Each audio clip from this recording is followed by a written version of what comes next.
Good evening. Here is the latest breaking news. My name is Beast. Let's get right into it. Estonia. Three Russian jets violated Estonia's airspace on Friday, according to the country's foreign minister. The MiG 31 jets flew together, two NATO sources independently told Fox News Digital. The jets flew back and forth for over 12 minutes before Italian F 35s pushed them out, according to the sources.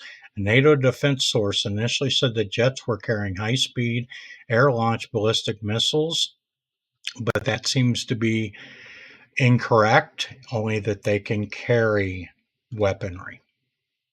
Again in Estonia, Prime Minister of Estonia this morning, three Russian MiG 31 fighter jets entered Estonian airspace. NATO fighters responded, and the Russia planes were forced to flee.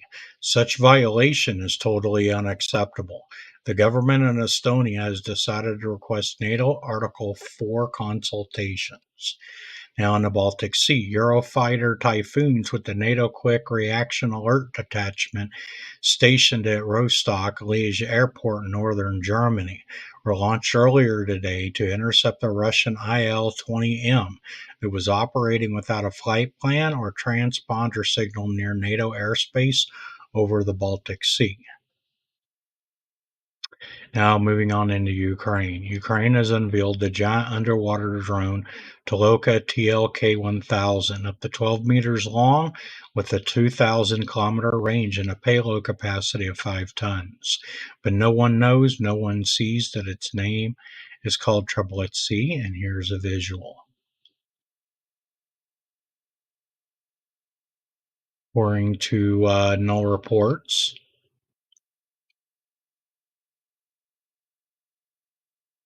moving back to NATO, 8 EU countries believed to be importing Russia gas, according to The Guardian. Belgium, France, Greece, Hungary, the Netherlands, Portugal, Slovak, and Spain. So if you enjoyed this type of content, please use a drone of your choice to obliterate that like button. We deliver conflict news 2 times daily. Let's continue. Now, moving into Lithuania, we've been able to hear, according to Mox 25, is that Zelensky met with the Foreign Affairs of Lithuania. We discussed regional security and the threats Russia and Belarus pose, especially following the recent drone incursion on Poland. Strengthening sanctions policy, joint defense production, participate in the SAFE instrument and the Pearl Initiative, and assistance with reconstruction, demining, education, and rehabilitation of the wounded. Lithuania has opened an office in Ukraine to coordinate these projects. Moving to Brussels, we've been able to hear, according to X and Military News UA, peace with Moscow is only possible after Putin, while for now it remains a pariah, according to Kellogg. He also compared the situation with the annexed territories of Ukraine to the Soviet occupation of the Baltics. De facto does not mean de jure. Trump's special representative also stated that if Ukraine is surrendered, NATO will be Kremlin's next target. Moving on to the Baltic Sea.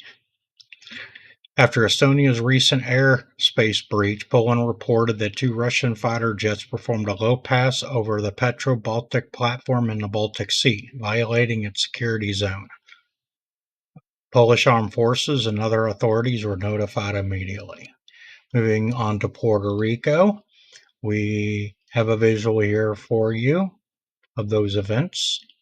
So a U.S. RQ-4 Global Hawk drone took off from Puerto Rico several hours ago, heading south over the Caribbean near the coast of Venezuela. Its objective is intelligence, surveillance, and reconnaissance.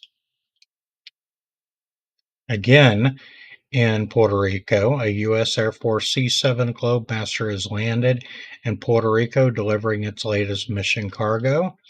And on X, here's a visual of that.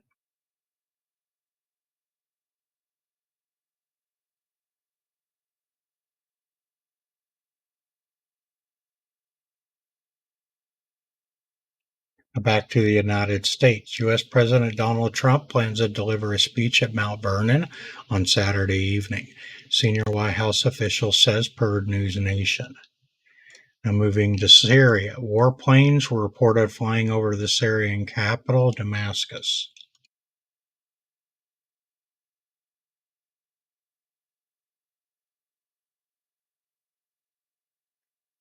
According to Defense Intelligence, a U.S. submarine rises from the depth and an aircraft carrier is seen in action, a dramatic show of force sparked by recent escalation with Venezuela. The question now is how far this standoff will go. Moving to Afghanistan, as previously reported, the Trump administration is in serious discussions with the Taliban after reestablishing a small U.S. military presence at Bagram Air Base in northeastern Afghanistan as a launch point for counterterrorism operations. Moving on to Egypt. Egypt and Turkey have launched a joint naval and air drills after 13 years, signaling a new axis. And here's a little visual of some propaganda video for these two countries.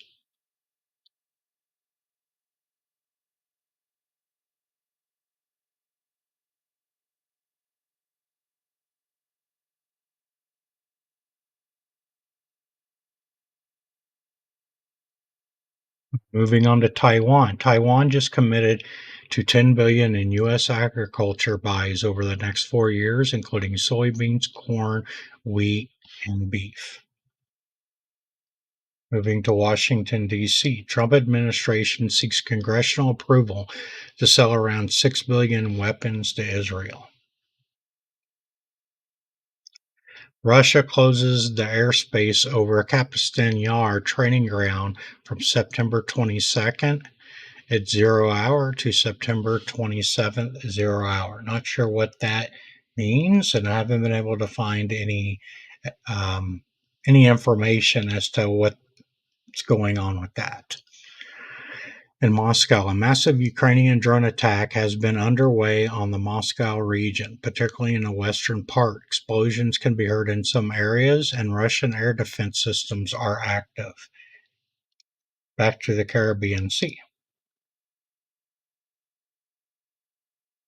So just a short time ago, we've been able to see some Venezuela large-scale exercises around Orchilla Island and others in the Caribbean seas. Here's a visual from Venezuela.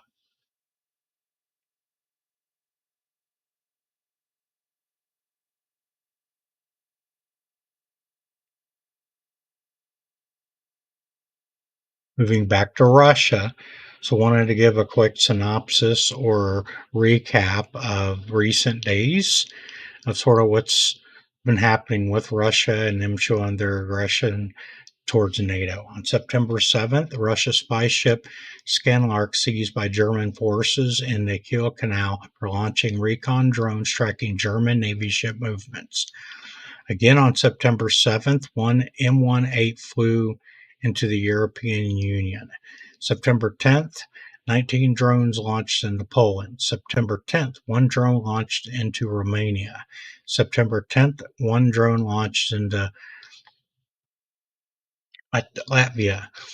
September 13th, unknown number of drones launched into Poland. September 13th, one drone launched into Romania. September 14th, Russian ship conveniently breaks down in the Oresun Strait above the southeast LNG pipeline. September 19th, 3 MiG-31s flew into the European Union. This is just the past few days and not including the 500 plus drone incidences over Germany the past 3 months, over military bases, nor train derailments and other sabotage incidences across Eastern Europe.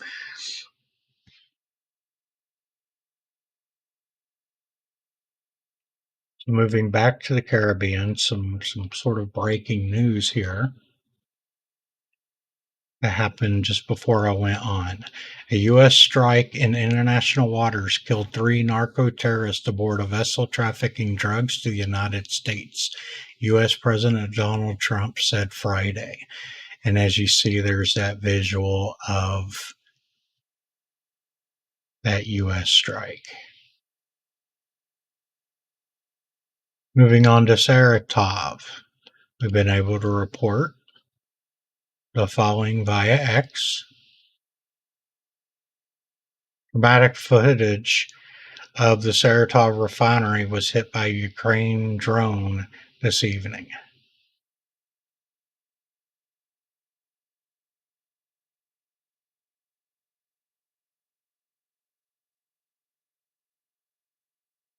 See, they lit that thing up. That's all we have to share this evening as far as the latest news and breaking news. If you'd like to continue to get a review from the events from earlier today, you can continue to listen. So in Mexico, officials with the Drug Enforcement Administration advocated for a series of military strikes against targets in Mexico earlier this year, with DEA officials suggesting strikes against both cartel leadership and infrastructure sites in Mexico. Puerto Rico, U.S. F-35B stealth fighters armed with AIM-9X missiles spotted taking off from Puerto Rico. Again in the United States, U.S. President Donald Trump and Chinese President held a phone conversation with discussing trade relations and the fate of TikTok. China's foreign ministry rejects Trump's call to retake Bagram Air Base in Afghanistan.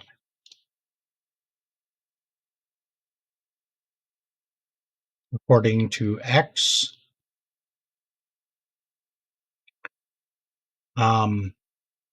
so this is a massive new crank kite flying wing drone. Here's a visual coming from the Chinese.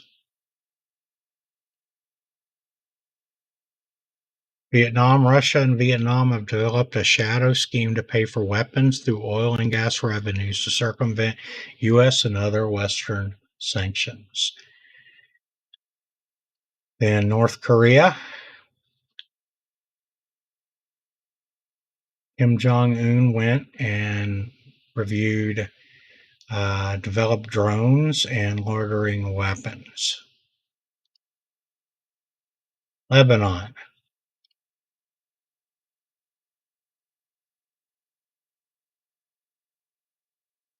The Lebanese army has started raiding Palestinian camps to root out Hezbollah supporting terrorists. And you can see the Lebanese army getting ready to, or in the process of doing as I just read. Israel. Israel stated, "Your time will come," according to the defense minister Katz, who issued a menacing threat to the Houthi leader after a suspected missile attack on Israel that was launched from Yemen. Pakistan's defense minister says his country's nuclear program can be made available to Saudi Arabia under the Defense Pact, as well as he invites other Middle Eastern Islamic nations to join the pact. Ramallah. Israel Defense Forces, guided by intelligence from the Israel Security Agency, conducted a coordinated overnight operation in and around Ramallah. They foiled a terrorist cell allegedly planning a major rocket attack targeting areas north of Jerusalem. During the raid, troops uncovered an active explosives laboratory, seized dozens of rockets and explosive devices, and dismantled a workshop used for manufacturing weapons.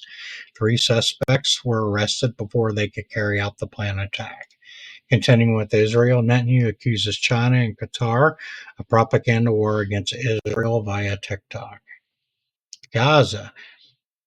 The deputy head of the military intelligence for Hamas was eliminated in an IDF strike in northern Gaza. In addition, more than 10 terrorists were neutralized and over 20 military infrastructure sites were destroyed. Russia's oil and gas revenues face significant September decline. Russia's oil and gas revenues are expected to fall by 23% in September, year on year, due to declining international crude prices. To the Crimean Peninsula, Crimean Bridge under UAV danger, as well as Ukrainian forces have launched a massive drone attack on Russian military targets all across that peninsula. Europe.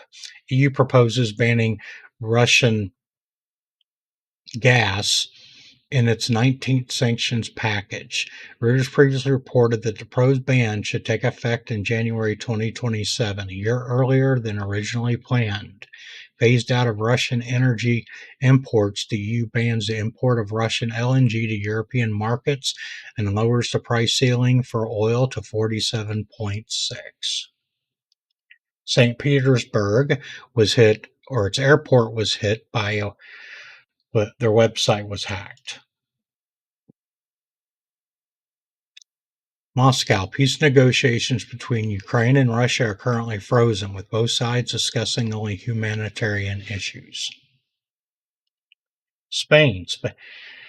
Spain supports the use of frozen Russian assets to finance Ukraine. Speaking of Ukraine, the West intends to invest billions of dollars in developing Ukraine's military industrial complex as an alternative strategy to Ukraine's accession to NATO. Russia is capable of producing around 30,000 strike drones per year, and by next year, output could double. United Kingdom. UK's Foreign Intelligence Agency M16 has introduced a specialized dark web portal named Silent Courier to facilitate the recruitment of new intelligence operatives, with a particular focus on enlisting individuals from Russia. Back to the Gaza. U.S. and Israel freeze militant accounts like Hamas's $500 million network. But new channels like crypto emerge. Some of the money has also been smuggled in through tunnel systems under the border between Gaza and Egypt. Back to the United States, U.S. senators are seeking to increase pressure on Russia through sanctions against its shadow fleet.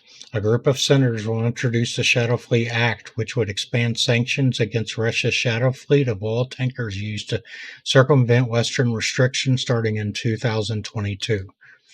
The measures would target vessels and Russian LNG projects financing the war in Ukraine. Back to Russia. Within 45 days, Ukrainian kamikaze drones have bombed 15 different oil refineries in Russia, most of which have either completely or partially suspended operations. Poland. Missile debris has been found in eastern Poland. Latvia. We've been able to report on X via Visegrad a picture of a Russian suicide drone had been found on a beach.